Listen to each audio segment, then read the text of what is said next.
নমস্কাৰ বন্ধুসকল, সকলোকে আমাৰ চেনেল আৰবি টিপছলৈ পুনৰ স্বাগতম জনাইছোঁ। বন্ধুসকল, মোৰ পিছফালে এজোপা ফলৰ গছ আপোনালোকে দেখা পাইছে। ভালদৰে চাওক।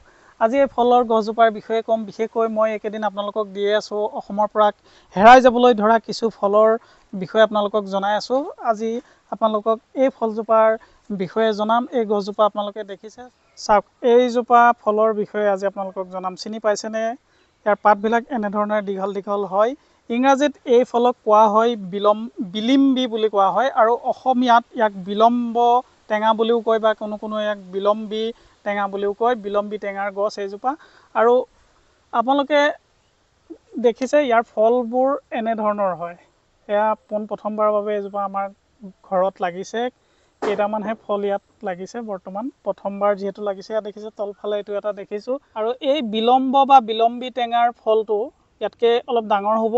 আপোনালোকে দেখিছে গা গছতে লাগিছে। ইয়াত যথেষ্ট পৰিমাণে লাগে। এইবাৰ প্ৰথম লাগিছে কাৰণে হয়তো এনেধৰণৰে কমকৈ লাগিছে, কিন্তু পৰৱৰ্তী সময়ত ইয়াত যথেষ্ট ফল লাগিব। এয়া ফলটো এনেধৰণৰে দেখিবলৈ আপোনালোকে ভালদৰে চাওক। সৰু স্কোৱাছ এটাৰ নিচিনা লাগিছে। এভাৰ হোৱা বিলিম্বী ইয়াৰ বৈজ্ঞানিক নাম। আৰু এই ফলক ইংৰাজীত মই আগতেও কৈছোঁ যে বিলিম্বী বুলি কোৱা হয়। যথেষ্ট পৰিমাণৰ গুণ আছে এই গছজোপাত। এই গছজোপাৰ ফল পাত সকলোতে গুণ আছে। আৰু বিশেষকৈ ইয়াৰ যিটো ফল, সেই ফলটোত ভিটামিন চি যথেষ্ট পৰিমাণে পোৱা যায়। ভিটামিন চিৰ লগতে ইয়াত ভিটামিন এ, এণ্টিঅক্সিডেণ্ট আদি নানা গুণৰে সমৃদ্ধ। যথেষ্ট টেঙা হয় খাবলৈ, কিন্তু বিৰাট টেঙা।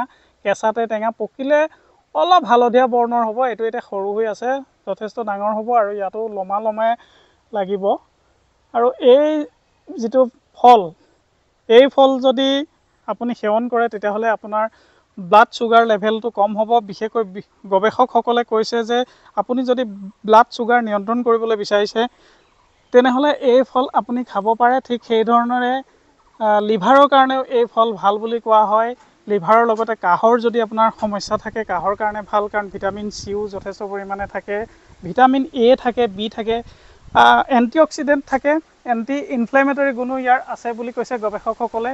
আপুনি জানি আচৰিত হ'ব যে কেঞ্চাৰ প্ৰতিৰোধী গুণো আছে এই ফলত, আৰু লগতে হাৰ্টৰ সমস্যাৰ কাৰণেও ভাল, ডাইজেষ্টিভ ছিষ্টেমৰ বাবেও ভাল। গতিকে আমি এনেধৰণৰ ফলবিলাক ৰোপণ কৰিব লাগে। বিশেষকৈ অসমৰ পৰা হেৰাই যাবলৈ ধৰা এই ফল মূলসমূহৰ গছবোৰ আমি সংৰক্ষণ কৰি ৰখা উচিত। বহু ঠাইত ইতিমধ্যে আছে, আমি দেখিছোঁ। কিন্তু তথাপিও আমি পৰাপক্ষত এনেধৰণৰ গছপুলি ৰোপণ কৰি ৰাখিব লাগে। আমাৰ স্থানীয় যিবোৰ ফল, অৱশ্যে ইণ্ডোনেছিয়াত এই ফলৰ যথেষ্ট জনপ্ৰিয়তা আছে, আৰু ইণ্ডোনেছিয়াৰ খাদ্য তালিকাত এই ফলৰ ৰেচিপি বিভিন্ন ধৰণৰ ইয়াত সেৱন কৰে। ইয়াৰ পৰা ৱাইনো প্ৰস্তুত কৰা হয়। ইয়াৰ পৰা নানান ধৰণৰ জাম, জেলি, আচাৰ প্ৰস্তুত কৰাৰ লগতে আৰু বিভিন্ন খাদ্যদ্ৰব্যত এই ফল ব্যৱহাৰ কৰা হয়, আৰু যথেষ্ট ইয়াৰ গুণ আছে। কিন্তু এটা কথা ক'ব লাগিব যে যিসকলৰ কিডনীৰ সমস্যা আছে, কিডনীৰ সমস্যা থকা লোকসকলে কিন্তু এই ফল পৰাপক্ষত নোখোৱাই ভাল, কাৰণ এই ফলত অক্সালেট যথেষ্ট পৰিমাণে পোৱা যায়, আৰু অক্সালেট কিডনীৰ সমস্যা থকা ৰোগীৰ বাবে যথেষ্ট ক্ষতিকাৰক। সেইকাৰণে কিডনীৰ সমস্যা থকা লোকসকলে এই ফল এৰাই চলিব লাগে। বন্ধুসকল, নিশ্চয় আপোনালোকৰ দুই একৰ ঘৰতো চাগে এনেধৰণৰ ফলৰ গছ আছে, আৰু এই ফলৰ পকিলে বা পুৰঠ হ'লে ইয়াৰ গুটিৰ পৰাই ইয়াৰ পুলি হয়। গতিকে আপোনালোকৰ যদি ঘৰত আছে তেতিয়াহ'লে পুলি নিশ্চয় প্ৰস্তুত কৰিব আৰু সংৰক্ষণ কৰি ৰাখিব। বন্ধুসকল, আজিলৈ ইমানেই। আশা কৰিছোঁ ভিডিঅ'টো চাই কিছু পৰিমাণে হ'লেও উপকৃত হ'ব পাৰিছে। ধন্যবাদ।